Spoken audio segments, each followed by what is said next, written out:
வரக சொல்லியிருக்கிறது. முந்தினவைகளை நினைக்க வேண்டாம், பூர்வமானவைகளை சிந்திக்க வேண்டாம். அநேகர் நம்மளுடைய வாழ்க்கையில முந்தின வாழ்க்கையை பற்றியே தான் அநேக சிந்தித்து கொண்டே இருப்போம். நான் பாப்பியான மனசை, நான் இவ்வளோ பெரிய பாவம் பண்ணினேன், இவ்வளோ அக்கிரமம் செஞ்சதை நான் எப்படி ஆண்டவர் என்னை ஏற்றுக்கொள்வார்?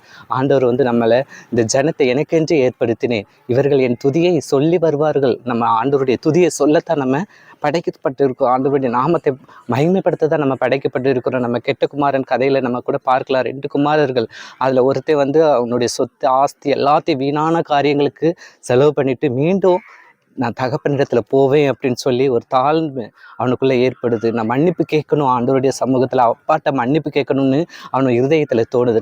நம்மளும் அது மாதிரி நம்ம சிந்தனையில் தாழ்மை மன்னிப்பு கேட்கணும் ஒரு எண்ணம் வந்தாலே கர்த்தர் நம்மளை அரவணைத்து ஓடோடி நம்மளை அரவணைத்து நம்மளை சேர்த்துக்கொள்கிற தேவனாக இருக்கிறார். நீங்கள் முந்தினவைகளை எதையும் நினைக்காதீங்க. உங்களுடைய வாழ்க்கையை சீராக்க கர்த்தர் இன்றும் ஜீவனோடு இருக்கிறார். கர்த்தர் தாமே உங்களை ஆசீர்வதிப்பாராக.